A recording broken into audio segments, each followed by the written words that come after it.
Assalamualaikum warahmatullahi wabarakatuh. Berjumpa lagi dengan saya di perkuliahan minggu ini, yaitu perkuliahan aplikasi komputer. Pada kesempatan kali ini, kita akan melanjutkan materi minggu lalu tentang Microsoft Excel. Minggu lalu kita membahas tentang Microsoft Excel fungsi if, left, dan right. Untuk minggu ini kita melanjutkan materinya, yaitu lookup dan VLOOKUP. Apa sih lookup dan VLOOKUP itu? Nah, jadi lookup itu merupakan fungsi rumus dalam Microsoft Excel yang digunakan untuk menganalisa kegiatan manajerial berdasarkan tabel bantu yang telah dibuat dan pembacanya, maksudnya membaca datanya itu secara baris atau berdasarkan baris. Sesuai ya dengan namanya, yaitu horizontal. Sedangkan untuk VLOOKUP atau vertical lookup ini merupakan fungsi rumus yang digunakan untuk menganalisa kegiatan manajerial berdasarkan tabel bantu yang telah dibuat dan pembacaan datanya berdasarkan kolom. Ada dua tabel di bawah. Ini merupakan tabel lookup dan VLOOKUP. Jadi apabila di dunia nyata, maksudnya itu secara realnya, lookup dan VLOOKUP itu banyak digunakan biasanya di dunia perbankan. Misalnya untuk mengolah data nasabah tidak hanya membutuhkan alamat, melainkan juga biasanya ada yang namanya kode nasabah. Nah, biasanya kode nasabah itu sangat-sangat dibutuhkan di setiap pengolahan data ya, karena modelnya itu menentukan bagaimana nasabah rekam nasabah di perbankan tersebut. Biasanya sangat sering yang sering di link adalah data tersebut, data kode nasabah. Untuk di sini agar lebih memudahkan, saya tidak mengambil dari file lain ya. Saya langsung menggunakan dua tabel bantu di bawah. Jadi intinya lookup dan VLOOKUP itu merupakan tabel bantu untuk menyelesaikan sebuah pekerjaan di satu unit kerja. Sudah paham ya bedanya tadi lookup dan VLOOKUP. Ini yang ada di sebelah kiri ini merupakan tabel lookup. Saya beri kode biar lebih memudahkan dalam membedakan lookup dan VLOOKUP. Untuk yang vertical lookup saya beri kode V. Maksudnya adalah tabel bantu VLOOKUP ya. Ini tabel bantu lookup. Kenapa membedakannya sangat mudah ya? Dari cara membacanya secara baris. Kemudian untuk VLOOKUP itu secara kolom. Sangat mudah ya teman-teman dalam membedakannya. Nah, jadi sebelum kita melanjutkan pengerjaan untuk mengisi kolom-kolom yang kosong di atas, kita mulai dari yang kecil dulu. Jadi biasanya untuk lebih memudahkan dalam menulis rumusnya, kita bisa memberi nama tabel-tabel di bawah ini. Untuk tabel lookup kita beri nama, untuk VLOOKUP kita beri nama. Bagaimana cara memberi namanya?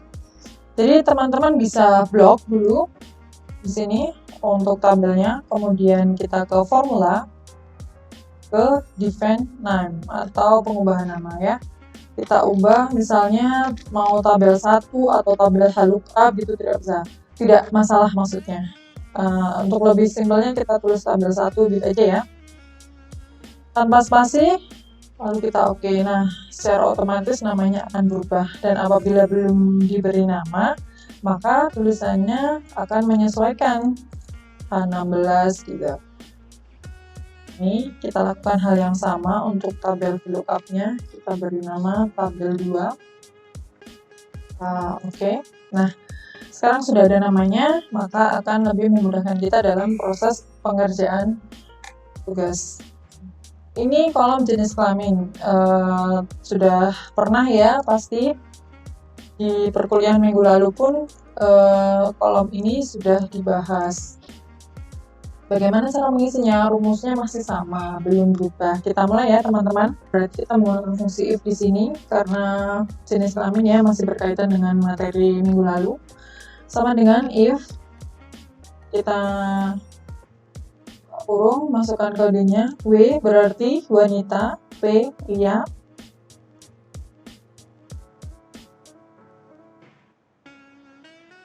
sama dengan W. Pemisahnya disesuaikan dengan laptop atau komputer teman-teman. Ada yang menggunakan titik koma dan ada yang menggunakan koma saja. Nanti bisa teman-teman sesuaikan. W berarti wanita. Karena hanya 2 kode, maka bisa langsung disambung tanpa ada pemisahan rumus lagi. Selain wanita ada pria. Tutup kurung. Kita enter. Oke. Akan muncul keterangan seperti ini. Kita tarik saja. Sudah.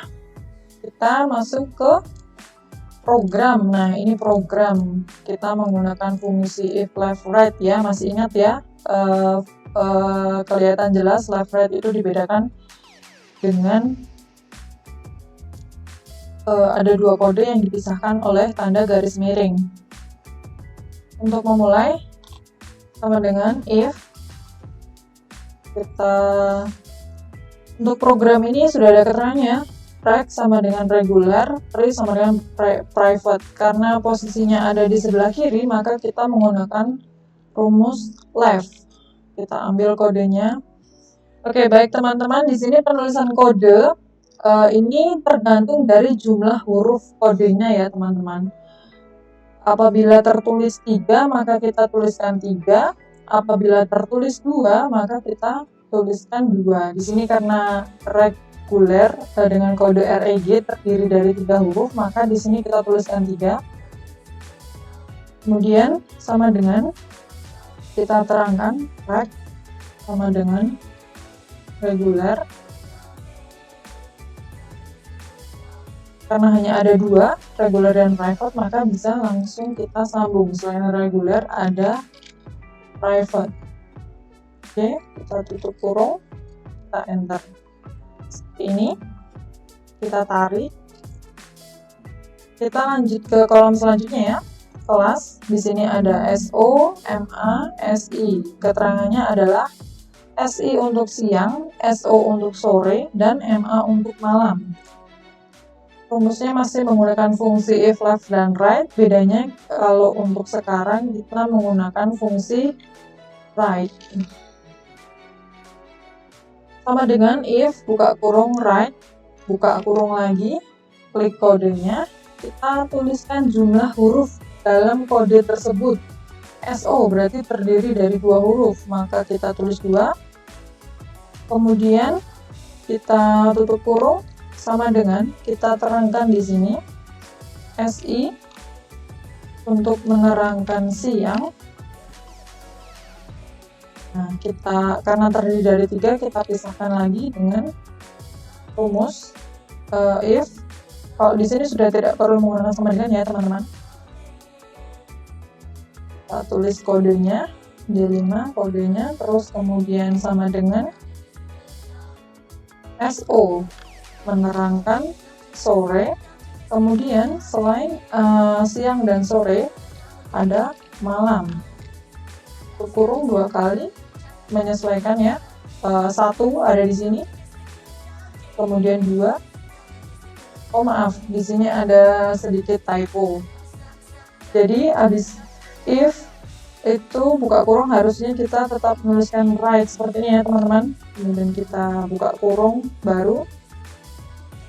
Masukkan kode ini, lalu kita lanjutkan prosesnya sampai selesai. Jadi tutup kurungnya tetap ada 2 ya, ada 1 di sini, kemudian 2 di sini, lalu kita enter sore. Oke, sudah keluar kodenya, penjelasan dari kodenya. Jenis kelamin, program, kelas sudah selesai, maka kita lanjut ke kolom pengajar. Bagaimana cara mengerjakan kolom pelajar? Nah, disinilah saatnya kita menggunakan rumus lookup dan VLOOKUP. Kita lihat dulu, pengajar berada di kolom sebelah mana. Pengajar ada di kolom lookup. Jadi, di sini kita bisa menggunakan rumus lookup. Nah, pengajar ini bisa kita tarik datanya dari jenjang ya, teman-teman, karena di sini ada baris jenjang. ada SD, SMP, SMA. Jadi nanti kita narik datanya berdasarkan kolom jenjang. Nah, sedangkan di sini untuk untuk VLOOKUP kita nanti menggunakan kolom program. Oke, lanjut ya. Berarti rumusnya adalah sama dengan VLOOKUP buka kurung, kita tarik data, ambil data dari sini. Nah, kemudian kita pisahkan. Teman-teman bisa menuliskan tabel 1 karena berada di tabel 1, maka akan secara otomatis tertandai seperti itu. Atau teman-teman kalau tidak memberi nama tabelnya bisa juga di-blok seperti ini. Tapi munculnya apabila belum diberi nama, maka munculnya itu adalah kode sel. Kode selnya. Kalau sudah diberi nama, maka akan muncul namanya seperti itu. Kemudian kita pisahkan lagi. Kita tuliskan 2 karena posisi pengajar ada di baris kedua dari jenjang ya. Ada baris 1, baris 2, baris 3. Perlu saya nah, ini untuk sebenarnya seperti ini sudah bisa, tapi terkadang perlu adanya pengunci rumus agar semisal tabelnya berpindah atau bergeser itu tidak berubah, kita tambahkan 0 di sini. Hasilnya maka akan sama. Jadi sudah ketemu.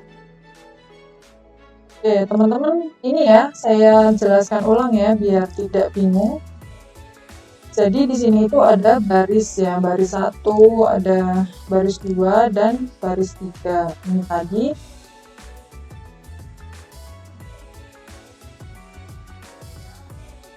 Ini tadi adalah tabel horizontal.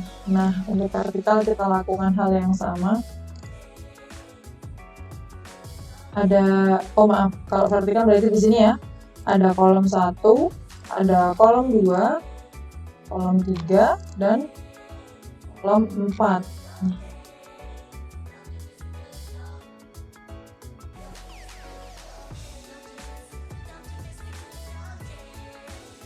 Oke, kolom 3-nya kena rumus, nggak apa-apa ya, paham ya, tapi maksudnya ya. Nah, kita lakukan hal yang sama untuk tabel VLOOKUP ya, kita berikan kode agar teman-teman paham dapat angkanya dari mana. Di sini ada kolom pertama, kolom kedua, dan kolom ketiga, serta ini kolom keempat. Ini masih muncul persen ya, kita ubah general, kita hilangkan terus 3. Nah, seperti ini ya teman-teman. Oke, lanjut kita ke kolom biaya. Nah, dari kolom biaya ini masih kita ambil dari tabel VLOOKUP ya. Karena berada di sini, berada di baris ketiga, maka rumusnya masih menggunakan VLOOKUP. Sama dengan VLOOKUP buka kurung, kita ambil datanya, di sini masih dari jenjang ambilnya. Kemudian kita pisahkan, kita tuliskan tabel 1, kita pisahkan lagi, kita tulis 3 karena berada di baris ketiga. Kemudian kita kunci rumusnya, kita tutup kurung lalu kita enter. Nah, lebih mudah ya. Oke, kolom biaya sudah selesai, kita lanjut ke kolom durasi. Untuk kolom durasi, kita bisa melihat dari tabel di bawah ya, berasal dari mana? Ternyata berasal dari tabel VLOOKUP. Tabel VLOOKUP diambil dari penarikan datanya dari program. Jadi, hampir sama, ya sama. Bedanya, ketika tadi kita sama dengan VLOOKUP, kita sekarang sama dengan VLOOKUP. VLOOKUP ya. Kemudian karena datanya berada di tabel VLOOKUP. VLOOKUP kita tarik data program dari program, kemudian kita koma, kita pisahkan. Selanjutnya kita tulis tabelnya ada tabel 2, kemudian kita pisahkan lagi, kita tuliskan kodenya maksudnya urutan tabelnya ada di urutan kedua, maka kita tulis 2, lalu kita kunci rumusnya, kita tutup kurung, lalu enter. Nah, maka akan secara otomatis muncul seperti ini.